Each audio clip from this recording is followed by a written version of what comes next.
आज नेपालमा कोरोना संक्रमित 348 थपिए, थप 4 जनाको मृत्यु। संसद विघटन विरुद्ध नेवी संघद्वारा केस मुण्डन गरेर नै विरोध प्रदर्शन। होटेलमा लगेर परीक्षा दिन लगाउने प्रधानाध्यापक सहित 3 जना शिक्षक पक्राउ। पेट्रोलियम पदार्थको मूल्य बढ्यो। हवाई इन्धन र एलपी ग्यासको मूल्य यथावत। 1 लाख म्यादी प्रहरीको भर्ना खोलिँदै अस्थायी जागिर खाने मौका। नयाँ सुजुकी डिजायर सार्वजनिक, यस्तो छ मूल्य। कोरोना भाइरसले नेपालमा थप 12 लाख मानिस गरिब, 16 लाख बेरोजगार। तिर्बे शिक्षण अस्पतालको कोभिड आइसियुमा संक्रमितको मृत्यु, चिकित्सकमाथि कुटपिट। भरतपुर अस्पतालमा आँखाको उपचार सेवा सुरु। ओली प्रचण्ड शीत युद्ध चर्कियो, मुलुकमा ठूलो मुठभेडको खतरा। भारत बायोएनटेकका खोपमा कोरोनाका शर्त कसले लगाउन पाउँदैनन्। कोरोना खोपले थप 3 जनाको मृत्यु। सुनको भाउ तोलामा 400 ले बढ्यो। प्रति तोला 92,000 रुपियाँमा कारोबार हुँदै। काठमाडौँ पोखरा रात्रिकालीन पर्यटक बस सेवा सुरु। केपी ओलीले कि आफूलाई काम चलाऊ भन्नुपर्छ कि पद छाड्नुपर्छ, माधव नेपालको भनाई। दर्शकवृन्द नमस्कार, युट्युब च्यानल इन्फो खबरमा तपाईलाई हार्दिक स्वागत छ। आज माघ 7 गते दिनभरिका 12 महत्त्वपूर्ण समाचारहरू लिएर म सन्तोष कठायत उपस्थित भइसकेको छु। पुरा भिडियो हेर्न र हाम्रो भिडियोलाई लाइक, कमेन्ट र शेयर गर्न नबिर्सिनुहोला। दर्शकवृन्द, समाचारको सुरुमा कोरोना अपडेट। नेपालमा पछिल्लो 24 घण्टामा 348 जनामा कोरोना संक्रमण पुष्टि भएको छ। गत 24 घण्टामा 4956 जनाको पीसीआर परीक्षण गर्दा 348 जनामा कोरोना पुष्टि भएको स्वास्थ्य तथा जनसङ्ख्या मन्त्रालयले पुष्टि गरेको छ। त्यससँगै नेपालमा पीसीआर परीक्षण हुनेको संख्या 20,21,714 पुगेको छ। त्यसैगरी कुल संक्रमितको संख्या 2,67,992 पुगेको छ, जसमध्ये 3,764 जना सक्रिय संक्रमित रहेका छन्। कोरोनाबाट थप 4 जनाको मृत्यु भएसँगै हालसम्म कोरोना संक्रमितको मृतकको संख्या 1,969 पुगेको मन्त्रालयले जनाएको छ। हाल 190 जना क्वारेन्टिनमा छन्। गत 24 घण्टामा 441 जना उपचारपछि डिस्चार्ज भएका छन्। यो सँगै नेपालमा निको हुनेको संख्या 2,62,259 पुगेको छ। देशभर हाल 196 जना कोरोना संक्रमित अस्पतालको आइसियु र भेन्टिलेटरमा रहेका छन्। तीमध्ये 161 जना आइसियु र 35 जना भेन्टिलेटरमा रहेको मन्त्रालयले जनाएको छ। त्यसैगरी पोखरा 1 टुडीखेल स्थित राष्ट्रिय माविका प्रधानाध्यापक सहित 3 जना शिक्षक पक्राउ परेका छन्। सोही विद्यालयमा अध्ययनरत एक छात्रलाई कक्षा 11 को ऐच्छिक अंग्रेजी र शैक्षिक विधि विषयको परीक्षा होटेलमा लगेर लिएको अभियोगमा उनीहरू पक्राउ परेका हुन्। पक्राउ पर्नेहरूमा विद्यालयका प्रधानाध्यापक सूर्य तिवारी, शिक्षक घनश्याम रेग्मी र शिरीष बस्ताकोटी रहेका छन्। प्रधानाध्यापक तिवारी केन्द्र अध्यक्ष रहेका थिए भने रेग्मी सहायक केन्द्र अध्यक्ष रहेका थिए। उनीहरू दुवै जनाको मिलेमहत्तवमा बस्ताकोटी लेखनाथको एक होटेलमा लगेर ती छात्राको परीक्षा लिएका थिए। परीक्षा लिएको 1.5 महिनापछि मात्र उक्त घटना सार्वजनिक भएको थियो। घटनाका बारेमा जानकारी पाएपछि विद्यालय व्यवस्थापन समितिका अध्यक्ष मोहन दबाडीले छानबिन गरी प्रतिवेदन राष्ट्रिय परीक्षा बोर्डको कार्यालय पोखरामा बुझाएका थिए। बोर्डले थप अनुसन्धान गरी दोषीलाई कारबाही गर्न समेत बोर्डलाई आग्रह गरेका थिए। राष्ट्रिय परीक्षा बोर्ड सानोठिपी भक्तपुरले माघ 2 गते घटनाका बारेमा कागजात सहित कारबाही गर्ने जिल्ला प्रहरी कार्यालय कास्कीलाई पत्र लेखेको थियो। सोही पत्रका आधारमा घटनामा संलग्न 3 जना शिक्षकलाई पक्राउ गरेको कास्की प्रहरी प्रवक्ता डीएसपी सुभाष हमालले बताए। परीक्षा बोर्डले प्रहरीलाई पठाएको पत्रमा छात्रलाई परीक्षा केन्द्रभन्दा बाहिर होटेलमा लगी अमर्यादित रूपमा परीक्षा लिएको र अन्य प्रचलित कानुन विपरीत कसुर जन्ने कार्य समेत भएको हुन सक्ने देखिएकाले आवश्यक अनुसन्धान गरी दोषी उपर कारबाही गर्न भनेको छ। डीएसपी हमालका अनुसार 3 जना शिक्षकलाई हिरासतमा राखेर प्रहरीले थप अनुसन्धान अघि बढाएको छ। दर्शकवृन्द, नेपालको परीक्षा होटेलमा पनि हुन्छ त? यस विषयमा तपाईको विचार के छ? कमेन्ट गर्न नबिर्सिनुहोला। नेपालको एजुकेसन सिस्टम प्रणालीलाई तपाईँ कसरी लिनु भएको छ त्यो पनि कमेन्ट गर्न नबिर्सिनुहोला। नेपालको एजुकेसन सिस्टमलाई तपाईले कसरी लिनुभयो? तपाईको उल्लेखनीय विचार कमेन्ट गर्न नबिर्सिनुहोला। त्यसैगरी नेपाल आयल निगमले पेट्रोल तथा डिजेल मट्टितेलको मूल्य वृद्धि गरेको छ। आज रातिदेखि लागू हुने गरी पेट्रोल तथा डिजेल मट्टितेलको साबिक खुद्रा बिक्री मूल्यमा प्रति लिटर रु 2 का दरले वृद्धि गरिएको निगमले जनाएको छ। निगमको डिपो क्षेत्रको 15 किलोमिटर परिसरभित्रका लागि पेट्रोल तथा डिजेल मट्टितेलको नयाँ खुद्रा बिक्री मूल्य क्रमशः 110 र 93 प्रति लिटर कायम गरेको छ। हवाई इन्धन तथा एलपी ग्यासको मूल्य हाललाई यथावत नै राखिएको निगमले जनाएको छ। मूल्य समायोजन पश्चात प्रति पेट्रोलमा प्रति लिटर 4.34, डिजेलमा प्रति लिटर 2.96 तथा एलपी ग्यासमा प्रति सिलिन्डर 134.72 घाटा रहेको निगमले जनाएको छ। अर्धवार्षिक रूपमा निगमलाई रु 49.88 करोड घाटा हुने र सो घाटा रकम मूल्य स्थिरीकरण कोष तथा निगमको सञ्चित नाफाबाट व्यवस्थापन गरिने पेट्रोल पदार्थको आपूर्ति व्यवस्था सहज गरिने निगमका प्रवक्ता विनित मणि उपाध्यायले जानकारी दिए। हालको मूल्य समायोजन पश्चात पनि भारतीय सीमा रक्सौलसँग जोडिएको नेपालको वीरगञ्ज क्षेत्रमा पेट्रोल प्रति लिटर 32.26 र डिजेल प्रति लिटर 37.64ले नेपालतर्फ सस्तो रहेको पनि निगमले जनाएको छ। निगमले पछिल्लो समय पेट्रोलियम पदार्थको स्वचालित मूल्य कार्यान्वयन कार्यविधि 2071 अनुसार प्रत्येक महिनाको 15 दिनको अन्तरमा मूल्य समायोजन गर्दै आएको छ। निगमले एलपी ग्यासको बिक्री मूल्य 2076 माघ 20 गतेदेखि लागू हुने गरी प्रति सिलिन्डर रु 1375 कायम गरेको छ। त्यसैगरी नेपाली युवाहरूलाई रोजगारीको अवसर। प्रतिनिधि सभा विघटनपछि घोषित मध्यावधि निर्वाचनका लागि नेपाल प्रहरीले म्यादी प्रहरीमा भर्ना खोल्ने तयारी गरेको छ। सरकारले आगामी 17 र 27 वैशाखका निम्ति निर्वाचनको मिति तय गरिसकेको अवस्थामा प्रहरीले करिब 1 लाखको संख्यामा नबढ्ने गरी म्यादी प्रहरीका लागि भर्ना खोल्ने तयारी गरेको हो। यसका लागि प्रहरीले बजेटको मागसहितको सुरक्षा योजनाको प्रारम्भिक खाका बनाइसकेको छ। प्रहरी प्रधान कार्यालयका अनुसार मतदान केन्द्र र मतदान स्थलको सुरक्षाका लागि आवश्यक पर्ने म्यादी प्रहरीका आवश्यक संख्या र त्यसका लागि आवश्यक पर्ने बजेटको व्यवस्थापन सहित सुरक्षा योजना लगायतका प्राविधिक विषयमा खाका बनाएको हो। सो विषयमा प्रहरी प्रधान कार्यालयले अर्थ मन्त्रालय र निर्वाचन आयोगसँग समेत आवश्यक समन्वयको काम गरिरहेको छ। खाका अनुसार आगामी निर्वाचनका लागि 1 लाखको संख्यामा नबढ्ने गरी म्यादी प्रहरीमा भर्ना आह्वान गर्ने तयारी भएको छ। यसअघि 2074 सालमा सम्पन्न प्रतिनिधि सभा तथा प्रदेश सभा निर्वाचनमा नेपाल प्रहरीले 98,268 जना म्यादी प्रहरी भर्ना गरिएको थियो। नेपाल प्रहरीका केन्द्रीय प्रवक्ता वसन्त कुँवरले करिब 1 लाखको संख्यामा म्यादी प्रहरीको भर्ना आह्वानको तयारी भइरहेको जानकारी दिए। उनका अनुसार फागुनको दोस्रो वा तेस्रो साता भर्ना आह्वान हुनेछ।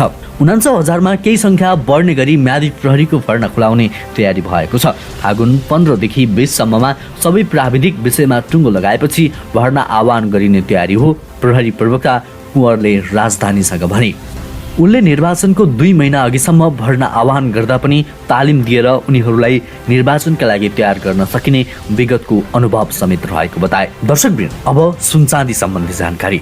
लगातार ओह्रालो लागिरहेको सुनको भाउ आज सामान्य वृद्धि भएको छ। नेपाल सुनचाँदी व्यवसायी महासङ्घका अनुसार आज छापावाला सुनको मूल्य तोलामा 400 रुपियाँले बढेर 92,000 रुपियाँमा कारोबार भइरहेको छ। तेजाबी सुनको मूल्य भने तोलामा पनि 400 रुपियाँले बढेर 91,500 रुपियाँमा कारोबार भइरहेको छ। त्यस्तै चाँदीको मूल्य तोलामा 15 रुपियाँले बढेर 1245 रुपियाँमा कारोबार भइरहेको छ। दर्शकवृन्द, त्यसैगरी प्रतिनिधि सभा विघटन विरुद्ध सर्वोच्च अदालतमा मुद्दा विचाराधीन रहँदै पक्ष विपक्ष बीच धम्कीको राजनीति सुरु भएको छ।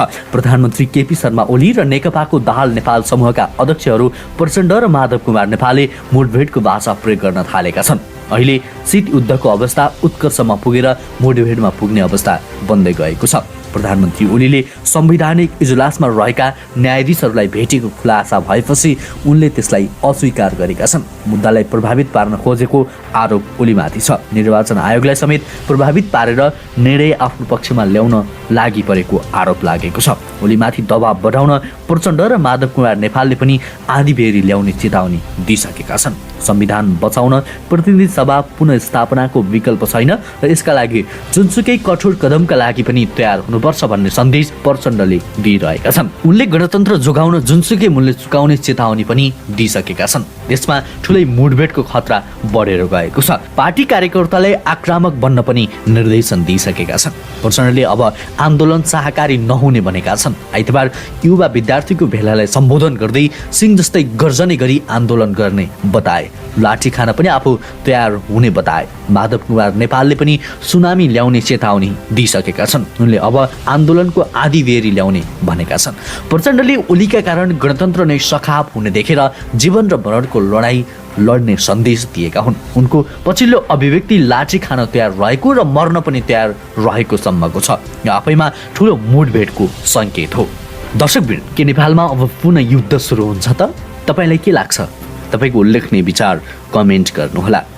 त्यसैगरी भरतपुर अस्पतालमा आँखा रोगको उपचार आजदेखि सुरु गरिएको छ। अस्पतालमा आँखा रोग विभागको शुभारम्भसँगै यो सेवा सुरु गरिएको हो। अस्पताल विकास समितिका अध्यक्ष डाक्टर भोजराज अधिकारी र निमित्त प्रमुख मेडिकल सुपरिन्टेन्डेन्ट डाक्टर जगन्नाथ तिवारीले संयुक्त रूपमा विभागको शुभारम्भ गरेका हुन्। यो अवसरमा अध्यक्ष डाक्टर अधिकारीले अन्य रोगको उपचार हुँदै गर्दा आँखाको उपचारका लागि अन्यत्र जानु पर्ने बाध्यता हटेको समेत बताए। राजधानी बाहिरको सुविधा सम्पन्न अस्पतालको रूपमा भरतपुर अस्पताल अघि बढेको भन्दै उनले सङ्घीय अस्पताल भएकाले यस अस्पतालको जिम्मेवारी पनि बढी भएको बताए। निमित्त प्रमुख मेडिकल सुपरिन्टेन्डेन्ट डाक्टर तिवारीले मधुमेह, उच्च रक्तचाप लगायतका बिरामीको आँखाको सामान्य उपचारका लागि बिरामी बाहिर जानुपर्ने बाध्यता हटेको बताए। उनले भने अहिले साधारण सेवाबाट सुरु गर्छौँ, पछि विशिष्ट सेवा दिन्छौँ। हाल शल्यक्रिया बाहेक सबै सेवा उपलब्ध हुने उनले बताए। त्यसैगरी काठमाडौँबाट पोखरासम्म रात्रिकालीन पर्यटकीय बस सेवा सुरुवात भएको छ। देश दर्शन बस सेवा प्रणालीले नेपालको आन्तरिक पर्यटनलाई प्रवर्धन गर्ने उद्देश्यका साथ सोमबारदेखि रात्रिकालीन पर्यटन बस सेवा सुरु गरेको हो। कोभिड-19 को संक्रमणका कारण थला परेको पर्यटन क्षेत्रलाई पुनः स्थापित गर्नका लागि सो प्रणालीले सोमबार रातिदेखि काठमाडौँ पोखरा रात्रिकालीन बस सेवा सुरु गरेको हो। काठमाडौँको बौद्धबाट साँझ 6:30 बजे छुट्ने पर्यटकीय बस पोखराबाट भने 7:30 बजे मात्र काठमाडौँको लागि छुट्नेछ। प्रणालीका कार्यकारी निर्देशक श्रीकान्त आचार्यले रु 12 करोड लगानीमा 16 बस खरिद गरी स्वदेशी तथा विदेशी पर्यटकलाई अत्याधुनिक सुविधासहित सेवा प्रदान गरिएको जानकारी दिनुभयो। मुख्य पर्यटकीय स्थललाई लक्ष्य गरेर दिवा तथा रात्रिकालीन बस सेवा सञ्चालन गरेको उनको भनाइ छ।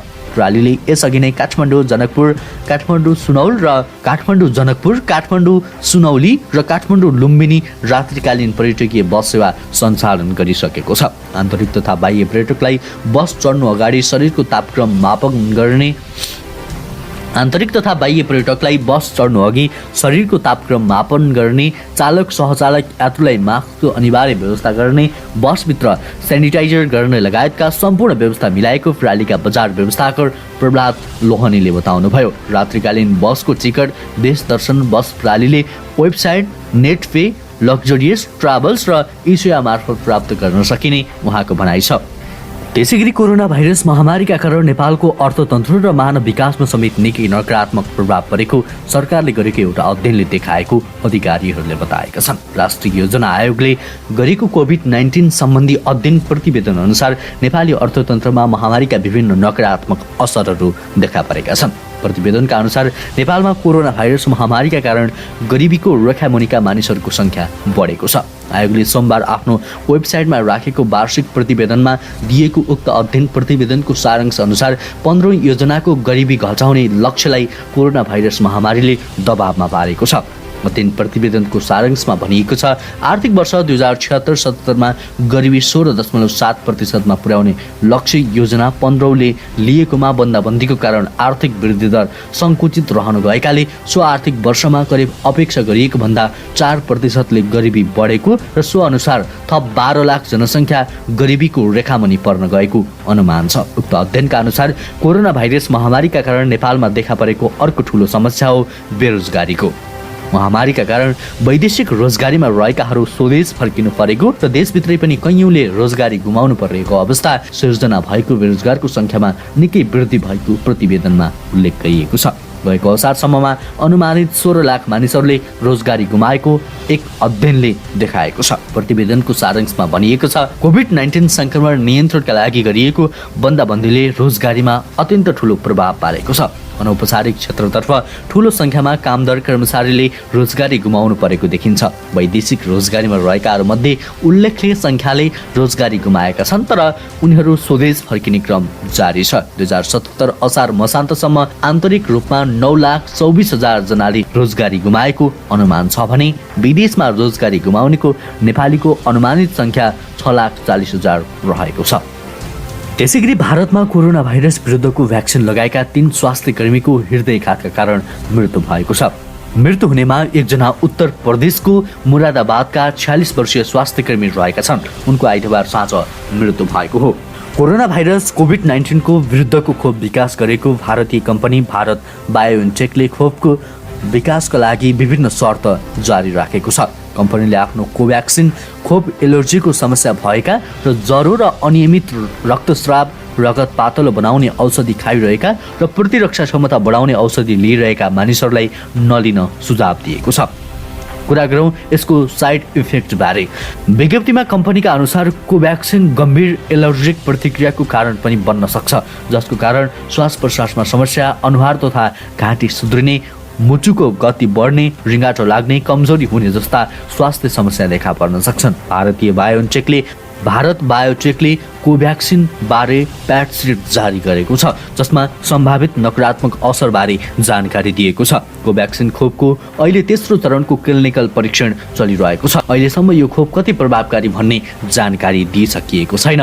भारत बायोटेकले खोप लगाए पनि मानिसहरूलाई कोरोना नियन्त्रणको मापदण्ड पालना गर्न सुझाव दिएको छ।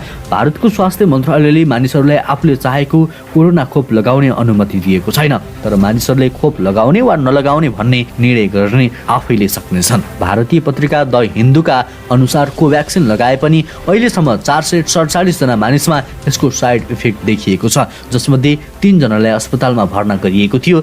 यस्तोमा कोरोना खोपबारे सचेतना कार्यक्रम फैलाउनु जरुरी रहेको भारत बायोटेकले बताएको छ। त्यसैगरी काठमाडौँको महाराजगञ्ज स्थित त्रिवी शिक्षण अस्पतालको कोभिड आइसियुमा कार्यरत एकजना डाक्टरमाथि कुटपिट भएको छ। हिजो मंगलबार कोभिड आइसियुमा उपचाररत बिरामीको मृत्यु भएपछि मृतकका आफन्तले डाक्टर सबिन भण्डारीमाथि कुटपिट गरेका हुन्। शिक्षण अस्पतालका अनुसार निमोनियाका कारण बुटोलबाट शिक्षण अस्पतालमा रेफर गरिएका उक्त बिरामीलाई बुटोलमा गरिएको PCR रिपोर्ट नेगेटिभ आएको कारण उनलाई नन कोडिङ वार्डमा राखेर उपचार गरिएको थियो। हस्त दर्शकवृन्द, आजको लागि महत्त्वपूर्ण समाचार तथा जानकारीहरू यति नै। हरेक दिन बिहानै ताजा अनि सत्य समाचार हेर्नको लागि हाम्रो YouTube च्यानललाई सब्स्क्राइब गर्न नबिर्सनुहोला। तपाईको आजको दिन शुभ बितोस्।